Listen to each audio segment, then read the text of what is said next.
دو بوڑھے آپس میں لڑ رہے تھے۔ ان دونوں کا یہ دعویٰ تھا کہ ہم دنیا کے سب سے زیادہ بڑے شخص ہیں۔ پہلا بولا، میں تب پیدا ہوا تھا جب پانی پت کی جنگ ہو رہی تھی۔ دوسرا بولا، میں تب پیدا ہوا تھا جب نیلام گھر شروع ہوا تھا۔ دوسرا بولا، پھر تو تم جیت گئے کیونکہ میں اتنا بڑا نہیں ہوں۔ دو چھوٹے بچے بس میں سفر کر رہے تھے۔ ایک کا رنگ بہت کالا تھا جبکہ دوسرے کا بہت گورا۔ کالے بچے نے گورے بچے سے پوچھا، تم کون سی کریم استعمال کرتے ہو؟ گورے بچے نے جواب دیا، فیئر اینڈ لولی۔ اور تم کون سی کریم استعمال کرتے ہو؟ کالے بچے نے کچھ دیر سوچا، پھر بڑی معصومیت سے کہا، چیری بلاسم۔ ایک دیہاتی مولی کھا رہا تھا۔ ایک انگریز اس سے ٹکرا گیا۔ انگریز نے کہا، آئی ایم سوری۔ دیہاتی، سوری مانگتا ہے، میں آدھی بھی نہ دوں گا۔ اب میں اپنے بارے میں زیادہ کیا بتاؤں؟ میں اتنا شریف ہوں کہ جب لڑکی نے کہا کہ واٹس ایپ دے دو تو میں نے کہا، محترمہ پلے اسٹور سے ڈاؤن لوڈ کر لو۔ بعد میں پتہ چلا کہ وہ نمبر مانگ رہی تھی۔ وکیل، طلاق کروانے کے 10,000 روپے لوں گا۔ شوہر، پاگل ہو گئے ہو کیا؟ مولوی نے 1,000 روپے میں شادی کروا دی تھی۔ وکیل، دیکھ لیا تم نے پھر سستے کا انجام۔ مرغی کا کوے سے رشتہ ہو گیا۔ جب مرغے کو پتہ چلا تو وہ مرغی کے پاس کیا بولا، میری آواز پورے شہر میں گونجتی ہے، مرغوں کی یونین کا پریزیڈنٹ بھی ہوں۔ مرغی، میں تمہارے جذبات کی قدر کرتی ہوں، لیکن ہمیں ابھی کی خواہش ہے کہ لڑکا ایئر فورس میں ہو۔ لڑکی، کیا تم میری زندگی میں چاند بننا چاہو گے؟ لڑکا خوش ہوتے ہوئے، ہاں ہاں۔ لڑکی، تو پھر جتنی دور چاند ہے تم بھی اتنی دور دفع ہو جاؤ۔ اسے کہتے ہیں ڈائریکٹ بے عزتی۔ بس میں بیٹھی ہوئی ایک بوڑھی عورت نے اپنے قریب بیٹھے ہوئے نشے میں دھت نوجوان سے کہا، شاید تمہیں احساس نہیں کہ تم سیدھے دوزخ کی طرف جا رہے ہو۔ نوجوان یہ سنتے ہی اٹھ کھڑا ہوا اور گھبرا کر بولا، خدا کی پناہ، کنڈکٹر بس روک کر مجھے اتار دیجیے، میں غلط بس میں سوار ہو گیا ہوں۔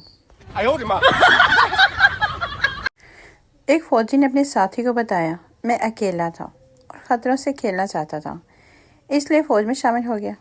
ساتھی بولا، میں شادی شدہ تھا، اس لیے سکون کی تلاش میں فوج میں شامل ہو گیا۔ ایک عورت ماہر نفسیات کے پاس گئی اور کہا، میں شادی نہیں کرنا چاہتی کیونکہ میں پڑھی لکھی ہوں، خود کماتی ہوں اور خود مختار ہوں، اس لیے مجھے خاوند کی ضرورت نہیں، مگر میں بہت پریشان ہوں کیونکہ میرے والدین شادی کے لیے دباؤ ڈال رہے ہیں، میں کیا کروں؟ ماہر نفسیات نے کہا، بے شک تم نے بہت کامیابیاں حاصل کرنی ہیں، لیکن بعض دفعہ تم کوئی کام کرنا چاہو مگر نہ کر سکو، کبھی تم سے کوئی غلطی ہو جائے، کبھی تم ناکام ہو جاؤ، کبھی تمہارے پلان ادھورے رہ جائیں، کبھی تمہاری خواہشیں پوری نہ ہو، تب تم کس کو قصوروار ٹھہراؤ گی؟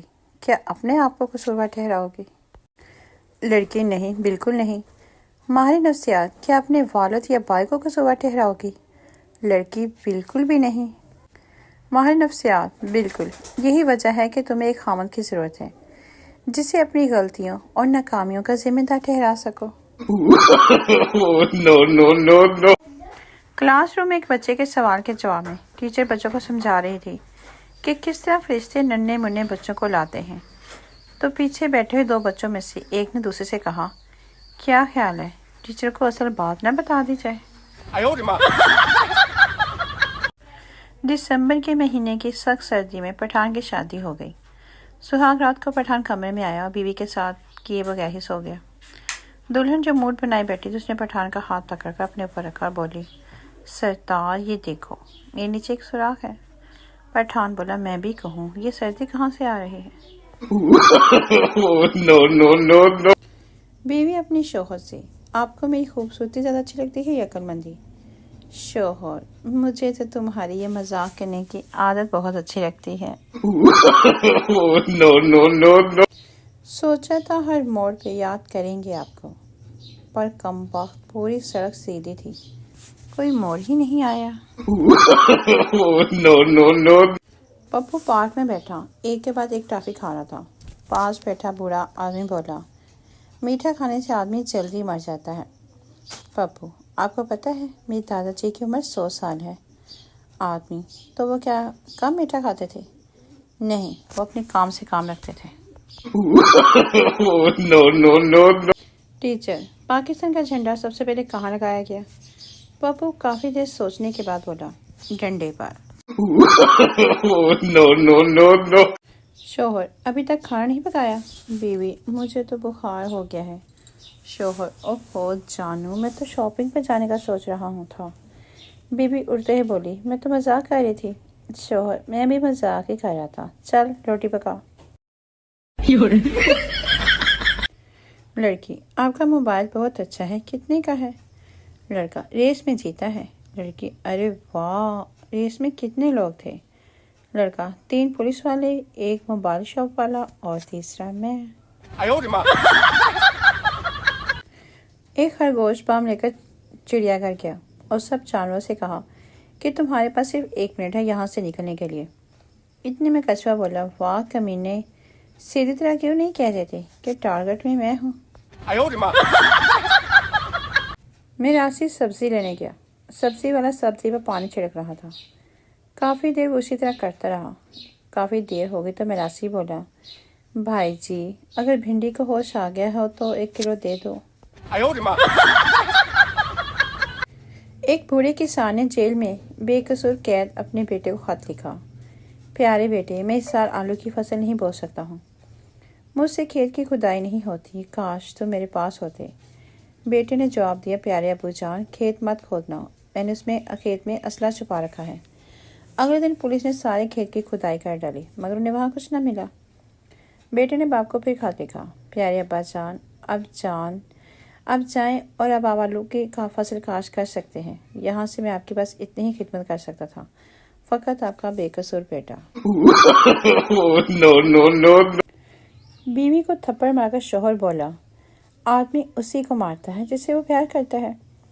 بیوی نے 2 تھپڑ 4 لاتے 10 ڈنڈے مارے، مار مار کے شوہر کی حالت بری کر دی اور بولی: آپ کیا سمجھتے ہیں کہ میں آپ سے پیار نہیں کرتی؟ بیوی: آپ کی سالگرہ کے لیے اتنا قیمتی سوٹ خریدا ہے کہ بس۔ سردار: بہت بہت شکریہ۔ اچھا ذرا دکھاؤ تو کہ سوٹ کیسا ہے؟ بیوی: میں ابھی پہن کے آتی ہوں۔ ایک بلی شیخ کے گھر سے روتی ہوئی نکلی۔ کسی نے اس سے رونے کی وجہ پوچھی۔ بلی نے روتے ہوئے جواب دیا: ایک تے مینوں ماریا، تو میرا چوہا بھی کھو دیا۔ گرل فرینڈ بوائے فرینڈ دونوں رومانس کر رہے تھے۔ بوائے فرینڈ بولا: جانو کیا خیال ہے ہم دونوں اب شادی نہ کر لیں؟ گرل فرینڈ بولی: کتے کمینے، تو مزدور ہے، مزدوری کر۔